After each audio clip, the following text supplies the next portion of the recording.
Tara, let's explore iconic places in London.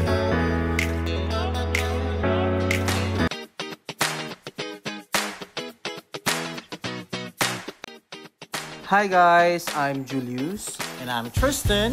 We're chasing adventures one stop at a time. Welcome to our travel vlog.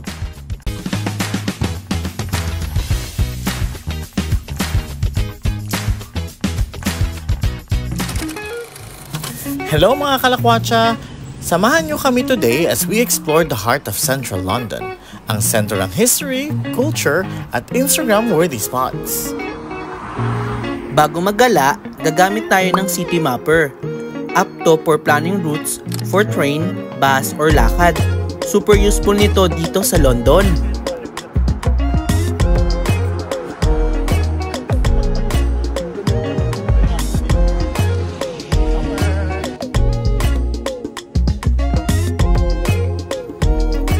Siyempre, hindi mawawala ang Google Maps. Dito namin ipinaplot ang destinations para maayos from nearest to farthest. Parang itinerary guide, di ba? Today's Lakwatsa, Big Ben, Westminster Abbey, at London Eye.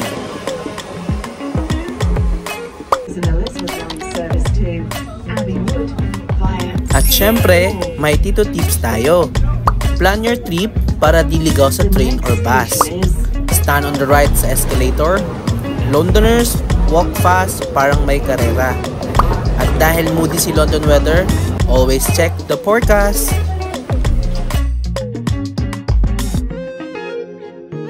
For this trip, we're taking the Jubilee Line. Alam nyo ba, this line has been running since 1979 pa? That's over 45 years of service. Ang tibay, di ba?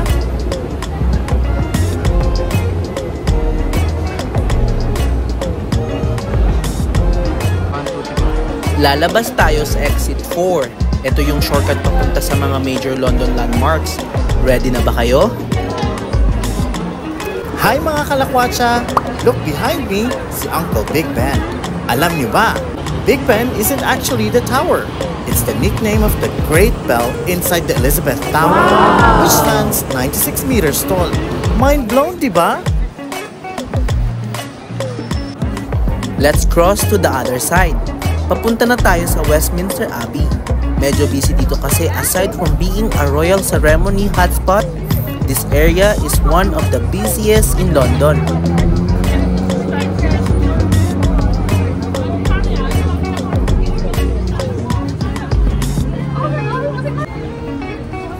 Guys, Westminster Abbey is right in the heart of London.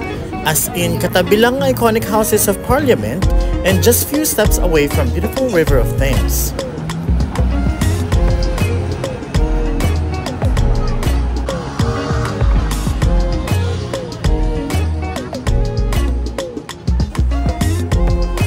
Welcome to Westminster Abbey.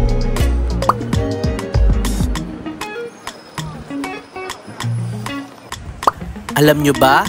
Dito ikinasal si Queen Elizabeth II and Prince Philip noong 1947 at Prince William and Kate Middleton noong 2011. Super iconic! Westminster Abbey has been the coronation church since 1066. Dito din nakalibing yung maraming kings and queens. And grabe, ang ganda ng architecture! Gothic style may French influence. And it's over 1,000 years old.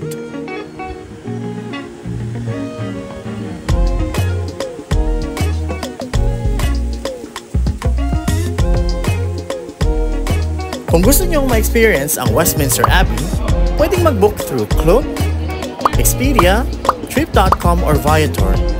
Open siya almost every day except Sunday. Reserved yun for Mass.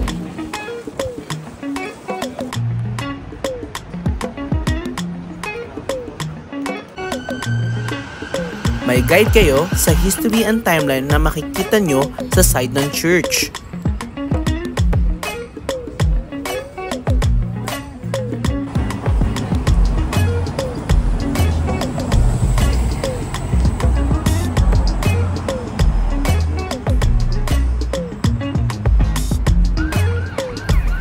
Next stop, we're going to London Eye. On the way, madadaanan natin ang famous spot for photo ops na red telephone booth na may Big Ben view. Usually, mahaba ang pila dito. You can also form a line if you want. Pero don't worry, like us, nagpa-picture kami sa ibang telephone booth na makikita din sa daan.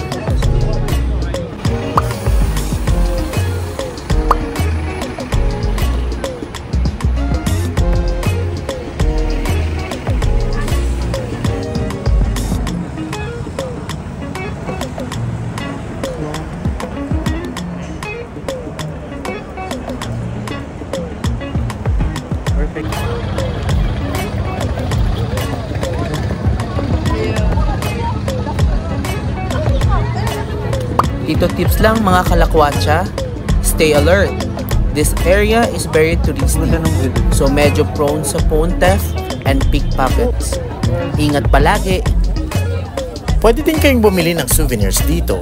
Perfect pang pasalubong. And there it is, the London Eye, one of the tallest observation wheels in the world. Super ganda ng panoramic views of London from the top.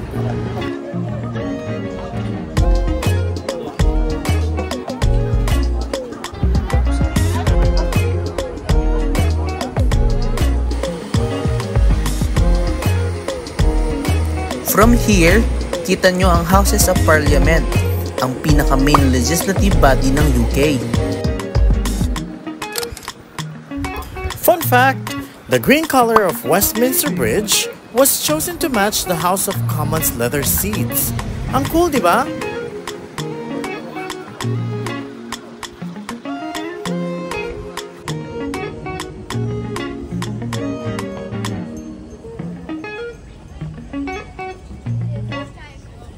Sa baba ng bridge, makikita nyo ang National COVID Memorial Wall, a 500-meter mural with over 245,000 hand-painted hearts, each representing a life lost during the pandemic. Sobrang heartfelt and emotional ng lugar na to. Perfect din for quiet reflection habang naglalakad.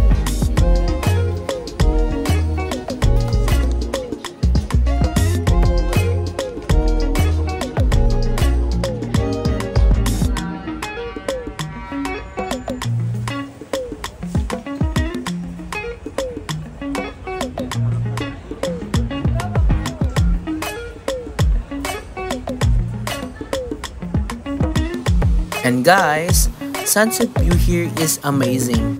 One of the best spots to chill after a long day of exploring.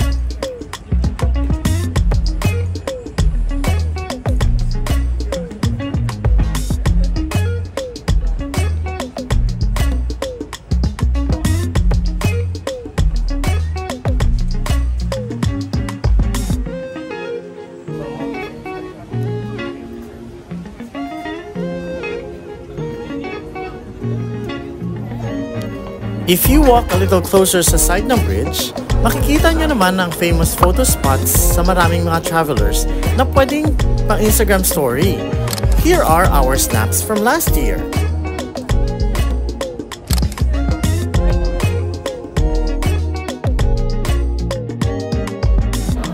May short tunnel walkway dito na may direct access papunta sa London Eye. Alam nyo ba, it has 32 capsule at hanggang 25 people ang pwedeng sumakay per capsule. Grabe guys, sobrang amazing itong ma-experience. For sure, ibang level ang view sa taas.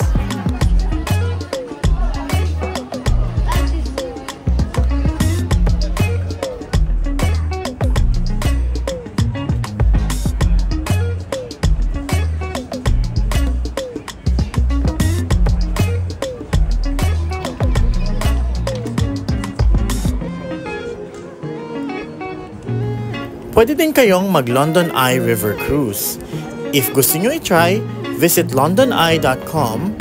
May multi-attraction tickets din sila na pwede nyo i-combine with other spots like Madame Tussauds or Sea Life.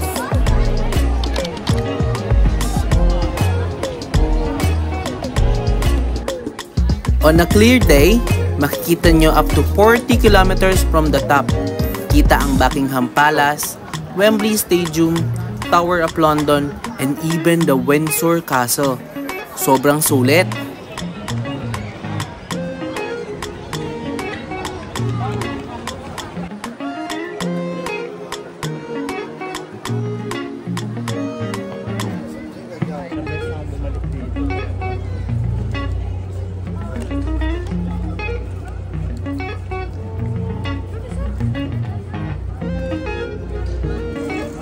Isa sa pinaka-super Instagrammable spots dito sa London ang Westminster Bridge.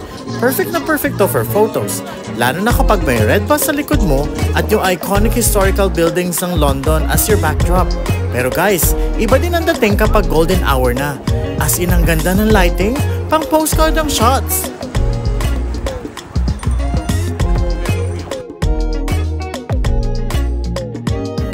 Oops!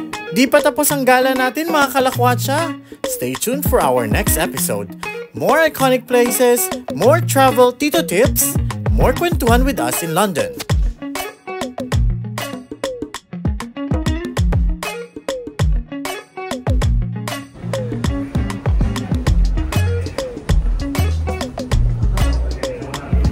Maraming salamat sa pagsama. Don't forget to like, subscribe, and comment kung saan nyo gustong pumunta next. Kita-kits sa next adventure mga kalakwatsa.